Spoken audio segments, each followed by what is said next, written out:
Introduction. Have you ever been to the bank of River Yamuna in Delhi? No, ma'am. Yes, ma'am. I have been there once. But, ma'am, there is a very unpleasant smell in the river and it is extremely dirty.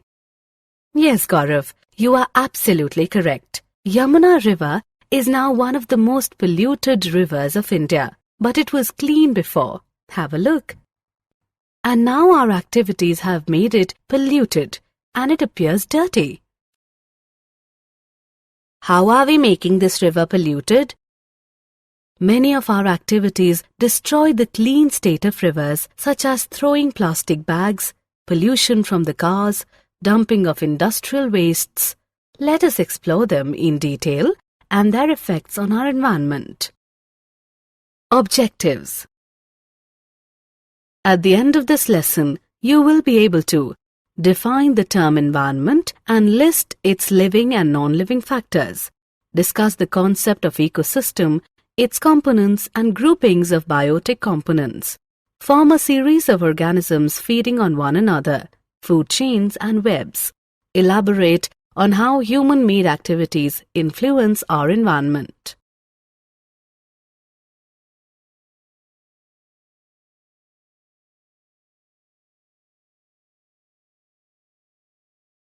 Ecosystem.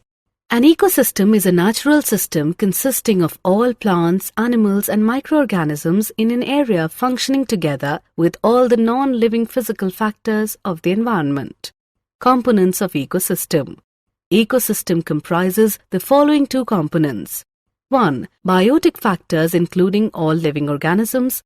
2. Abiotic factors that includes physical factors such as sunlight, temperature, chemical factors such as mineral content, soil moisture, etc.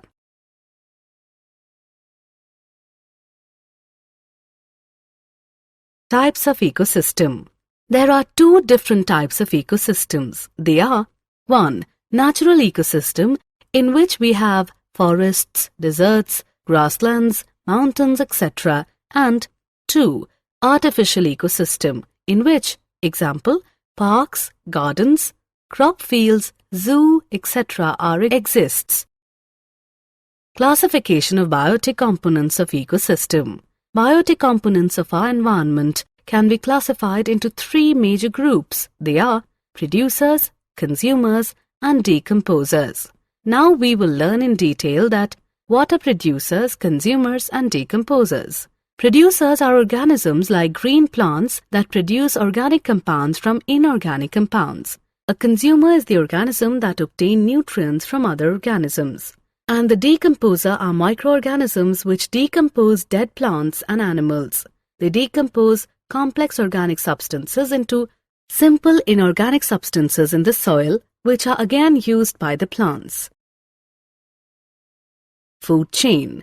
A food chain is a succession of organisms in an ecological community that constitutes a contribution of food energy from one organism to another as each consumes a lower member and in turn is preyed upon by a higher member.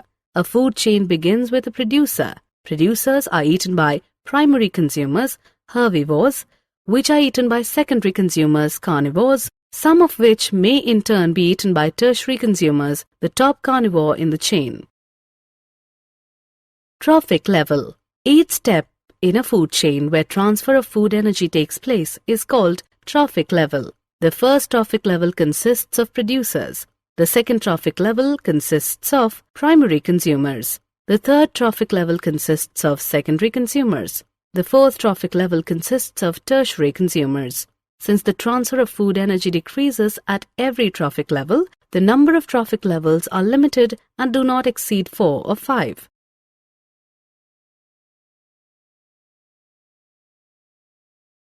Trophic levels. Energy flow in trophic levels of a food chain. Green plants producers absorb about 1% of solar energy falling on the leaves and stores. During the transfer of food energy from one trophic level to the next, 90% of the energy is lost to the environment and only 10% is transferred to the next trophic level. So, there is a decrease in the amount of food energy transferred at every trophic level by 10%. This is known as the 10% law of energy transfer. Biomagnification. Harmful chemicals like insecticides and pesticides, which are used to protect crops from insects and pests, are absorbed by plants and enter the food chain. Since these chemicals are non-biodegradable, they get accumulated at every trophic level and their concentration increases. Since human beings occupy the highest trophic level, the concentration of these harmful chemicals is maximum in our bodies. The increase in concentration of harmful chemicals in the bodies of organisms at higher trophic levels is called biological magnification.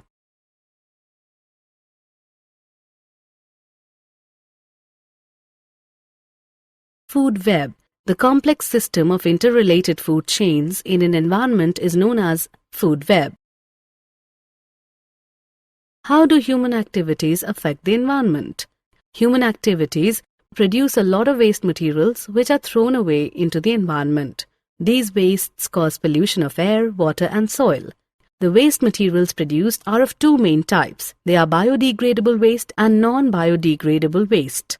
The household waste is called garbage. Garbage causes pollution of air, water and soil, so it should be disposed properly. Some of the methods of garbage disposal are landfills, recycling, production of biogas and manure, preparation of compost, incineration, sewage treatment.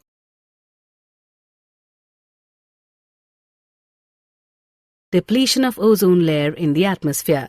Ozone molecule contains 3 oxygen atoms, O3. At higher levels in the atmosphere, the UV radiation splits some oxygen molecules O2 into free oxygen atoms, which combine with oxygen molecules O2 to form ozone. The ozone layer present in the higher layer of the atmosphere protects the Earth from the harmful UV radiation from the sun. UV radiation causes skin cancer in humans. The ozone layer is being damaged by the use of chemicals like chlorofluorocarbons, CFCs, used in refrigerators and fire extinguishers. So the use of CFCs is now being reduced to protect the ozone layer. Did you know? Montreal Protocol was established in 1987 on the substances that deplete the ozone layer. It is an agreement that has successfully reduced the global production, consumption, and emission of ozone-depleting substances. Summary. Let us summarize what we have learnt. An ecosystem comprises of the interactivities between its biotic and abiotic components. Biotic components of ecosystem comprises of producers, consumers, and decomposers. The series of organisms taking part at various biotic levels form a food chain. There is continuous loss of energy as we move from one trophic level to another trophic level of a food chain. Waste generated can be classified into biodegradable and non-biodegradable wastes. The use of chemicals like CFCs is causing ozone depletion.